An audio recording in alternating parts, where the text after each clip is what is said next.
Please subscribe Aviral Times for latest news update and press the bell icon to get all the latest video update. आज से उत्तर प्रदेश सहित कई राज्यों में lockdown में आंशिक ढील दी गई है। इस आंशिक को पूर्ण रूप से आजादी में बदलने के लिए हम सभी को बहुत सावधान रह के कोरोना की जंग को लड़ते रहना है, क्योंकि हमारी पिछली गलतियां भी बहुत बड़ा कारण रही हैं। कोरोना की दूसरी लहर का जिसमें बहुतों ने बहुतों को खोया है, सभी ने बहुत त्रासदी झेली है। इस बार हमको वो गलती नहीं दोहराना है। मास्क बराबर पहनिए, सोशल डिस्टेंस बनाना है, भीड़ से बचना है, सफाई का पूरा ध्यान रखना होगा। जान है तो जहान है। हमारी छोटी सी लापरवाही का खामियाजा बहुतों को भारी पड़ सकता है। स्वस्थ रहें, सुरक्षित रहें। कोरोना वायरस से जूझ रही दुनिया इस वक्त केवल एक ही सवाल पूछ रही है कि आखिर यह वायरस आया कहां से, इसकी उत्पत्ति कहां से हुई है। लेकिन इन सवालों का जवाब फिलहाल किसी के पास नहीं है। हालांकि अब अमेरिका सहित भारत और दुनिया भर के देश इस सवाल पर जोर देने लगे हैं और चाहते हैं कि इन सवालों का जवाब जल्द से जल्द मिले। अमेरिका ने तो अपनी खुफिया एजेंसियों को भी इस मुहिम में तेजी से काम करने तक को कह दिया है। अमेरिका के राष्ट्रपति जो बाइडेन ने तो यहाँ तक कह दिया है कि उन्हें 90 दिन में पूरी जानकारी चाहिए। वहीं भारतीय विदेश मंत्रालय ने भी इस मुद्दे पर महीनों बाद चुप्पी तोड़ी है और खुलकर आधिकारिक रूप से कहा है, WHO को कोरोना की उत्पत्ति की जांच को अब अगले चरण में ले जाने की जरूरत है और इस मुद्दे पर सभी को विश्व स्वास्थ्य संगठन की मदद करनी चाहिए। बताया जा रहा है कि अमेरिका के हेल्थ एक्सपर्ट ने कहा है कि अगर जल्दी कोरोना के ओरिजिन को नहीं खोज लिया तो कोविड-26 और कोविड-32 का सामना करने के लिए तैयार रहें। कोरोना संकट काल में लोगों ने अपनों को खोया है, लेकिन सबसे बड़ा दुखों का पहाड़ छोटे बच्चों पर टूटा है। National commission for protection of child rights द्वारा कोरोना काल में अनाथ हुए बच्चों को लेकर जानकारी दी गई है। आंकड़ों के मुताबिक मार्च 2020 के बाद देश में कुल 1742 बच्चे हैं जो अनाथ हो गए हैं। आंकड़ों के मुताबिक देश में कोरोना काल में करीब 7464 बच्चे ऐसे हैं जिन्होंने अपने दोनों में से किसी एक अभिभावक को खोया है, जबकि इसी दौरान कुल 140 बच्चों को ऐसे ही छोड़ दिया गया। विश्व स्वास्थ्य संगठन ने कोरोना वायरस के स्वरूपों को आसानी से पहचाने जाने के लिए उनका नया नामकरण किया है। इनके वैज्ञानिक नामों में कोई बदलाव नहीं होगा, हालांकि इसका उद्देश्य आम बहस के दौरान इसकी आसानी से पहचान करना होगा। WHO द्वारा निर्धारित एक विशेषज्ञ समूह ने वायरस के स्वरूपों को सामान्य बातचीत के दौरान आसानी से समझने के लिए अल्फा, गामा, बीटा जैसे यूनानी शब्दों का उपयोग करने के लिए सिफारिश की, ताकि आम लोगों को भी इसके बारे में होने वाली चर्चा को समझने में दिक्कत ना हो। फ्रांस ने घोषणा की है कि वह भारत के लिए 16 बड़े ऑक्सीजन उत्पाद संयंत्रों सहित अतिरिक्त चिकित्सा आपूर्ति भेजेगा, ताकि कोरोना वायरस महामारी की दूसरी लहर से लड़ने में देश को सहयोग मिल सके। फ्रांस के राष्ट्रपति इमैनुअल मैक्रों और प्रधानमंत्री नरेंद्र मोदी के बीच टेलीफोन पे हुई वार्ता के कुछ दिनों बाद यह घोषणा फ्रांस के दूतावास ने की। फ्रांस के राजदूत इमैनुअल लीनेन ने कहा कि भारत के बगैर वैश्विक स्तर पर कोरोना वायरस के खिलाफ जीत नहीं मिल सकती। फ्रांस दूतावास ने कहा कि महामारी फैलने के बाद फ्रांस ने पहली बार सबसे बड़ा सहयोग अभियान चलाया है और यह दोनों देशों के बीच लंबे समय से मजबूत संबंधों को दर्शाता है। कोरोना वायरस महामारी की इस आपदा में किसी ने अपनों को खोया तो किसी ने अपनी नौकरी को। कोविड-19 के कारण भारत में करीब 1 करोड़ लोगों को अपनी नौकरी से हाथ धोना पड़ा है। Centre for monitoring Indian economy के मुख्य कार्यकारी अधिकारी महेश व्यास ने कहा है कि कोविड-19 की दूसरी लहर के कारण 10 मिलियन से अधिक भारतीयों ने अपनी नौकरी खो दी है।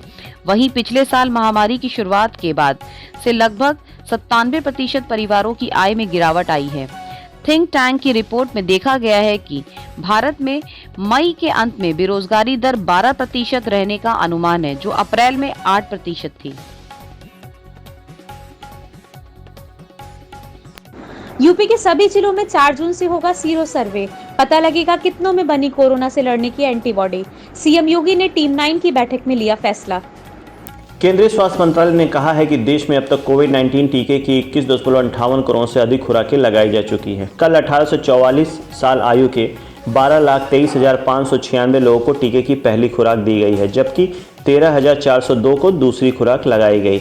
देश में टीकाकरण के तीसरे चरण की शुरुआत से मंत्रालयों के अनुसार 18 से 44 साल की उम्र के 2,02,10,879 लोगों को कोविड-19 टीके की पहली खुराक और 23,491 लोगों को दूसरी खुराक दी गई है और 45 से 60 उम्र के 6,64,02,012 को पहली खुराक और 1,07,15,693 को दूसरी खुराक दी गई है तथा 60 साल से अधिक उम्र के 5,88,31,736 लोगों को पहली खुराक और 1,87,74,039 को दूसरी खुराक लगाई जा चुकी है।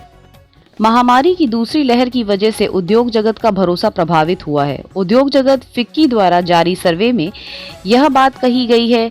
बताया गया है कि मौजूदा दौर में व्यापार भरोसा सूचकांक 51.5 पर आ गया है, जबकि पिछले सर्वेक्षण के दौर में यह दशक के सबसे ऊंचे स्तर 74.2 पर पहुंच गया था। सर्वे में वित्तीय पैकेज की जरूरत पर भी जोर दिया गया है।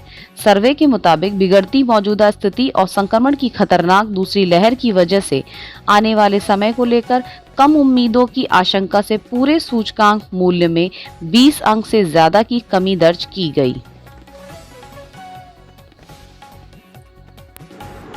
उत्तर प्रदेश के मुरादाबाद में सोमवार को कोरोना वैक्सीन की पहली डोज लगवाने के बाद अनीता नाम की महिला की संदिग्ध हालत में मौत हो गई। परिजनों का कहना है कि अनीता ने मुरादाबाद के जिला महिला अस्पताल जाकर कोविड वैक्सीनेशन सेंटर में सुबह 11:15 बजे पहली डोज लगवाई थी।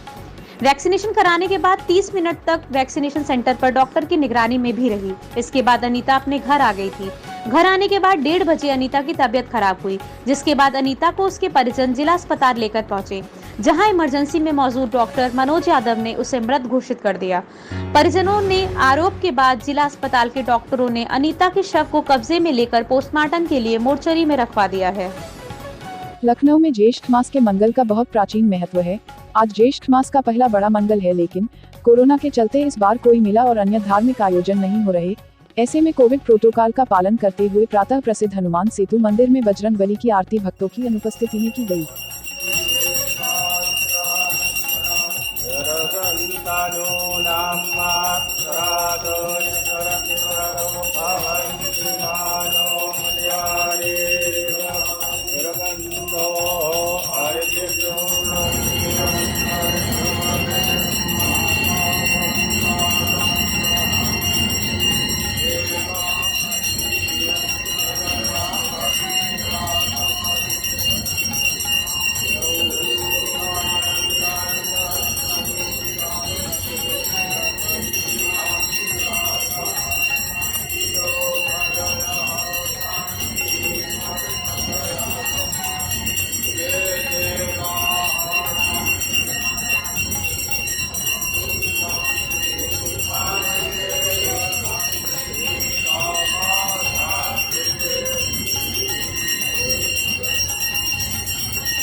उत्तर प्रदेश के कानपुर का यह लड़का कल शाम से कहीं गायब हो गया है। कृपया इसका कोई भी पता मिलने पर फोन नंबर 9415733919 पर अवश्य सूचित करें। सरकारी तेल कंपनियों ने आज लगातार दूसरे दिन पेट्रोल और डीजल की कीमतों में वृद्धि कर दी है। पिछले 2 दिन में पेट्रोल 56 पैसे महंगा हुआ है। वहीं 4 मई से अब तक रुक कर 18 दिनों में डीजल का दाम 4.60 रुपये प्रति लीटर चढ़ चुका है। पिछले 2 दिनों में यह 49 पैसे महंगा हुआ है। दिल्ली एनसीआर में अचानक मौसम बदलने से गर्मी के प्रकोप से राहत मिली है। दिल्ली और इससे सटे राज्यों में कल रात से लेकर आज सुबह तक तेज हवाएं चलती रहीं और रुक रुक कर बारिश भी होती रही। दिल्ली से सटे नोएडा के कई इलाकों में कई घंटों तक धूल भरी आंधी चली और बाद में तेज बारिश ने पूरे शहर को भिगो दिया। देश में आज से 7 बड़े बदलाव होने जा रहे हैं। इन बदलाव में हवाई सफर का किराया, बैंक ऑफ बड़ौदा द्वारा बदला गया चेक से पेमेंट का तरीका, गूगल फोटोज की अनलिमिटेड स्टोरेज और आयकर विभाग का नया ई-फाइलिंग वेब पोर्टल शामिल है। प्रोविडेंट फंड यानी पीएफ से जुड़े नियमों में एक बड़ा बदलाव होने जा रहा है। नए नियम के मुताबिक हर खाता धारक का पीएफ खाता आधार से लिंक होना चाहिए। इनकम टैक्स विभाग का ई फाइलिंग पोर्टल 1 से 6 जून तक काम नहीं करेगा। आयकर विभाग 7 जून को टैक्स पेयर के लिए इनकम टैक्स ई फाइलिंग का नया पोर्टल लॉन्च करेगा। बैंक ऑफ बड़ौदा अपने ग्राहकों के लिए पॉजिटिव पे कंफर्मेशन शुरू कर रहा है, जिसमें चेक जारी करने वाले को उस चेक से जुड़ी कुछ जानकारी इलेक्ट्रॉनिक तरीके से भुगतान करने वाले बैंक को देनी होगी। गूगल फोटोज में अनलिमिटेड फोटोज अपलोड नहीं कर सकेंगे। गूगल का कहना है कि 15 GB का स्पेस जीमेल यूजर को दिया जाएगा।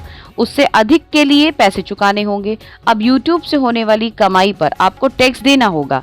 घरेलू हवाई यात्रा आज से महंगी होने जा रही है। किराए में 13% से 16% तक की वृद्धि होगी। ब्रिटिश सरकार को परामर्श दे रही भारतीय मूल के एक मशहूर वैज्ञानिक ने इस बात को संकेत देते हुए चेतावनी दी है कि ब्रिटेन कोरोना वायरस संक्रमण की तीसरी लहर से प्रारंभिक चरण में है। साथ ही उन्होंने प्रधानमंत्री बोरिस जॉनसन से 21 जून से लॉकडाउन हटाने की योजना को कुछ हफ्ते के लिए टालने की अपील की है। उन्होंने कहा है कि ब्रिटेन पहले से तीसरी लहर की गिरफ्त में है और 3/4 नए मामले में कोरोना वायरस का वह स्वरूप मिला है जो भारत में सामने आया है। उत्तर प्रदेश के चंदौली में एक डॉक्टर का अपहरण हो गया। डॉक्टर अपने निर्माणाधीन मकान से लौट रहे थे। बलुआ के फूलपुर के पास हुआ अपहरण।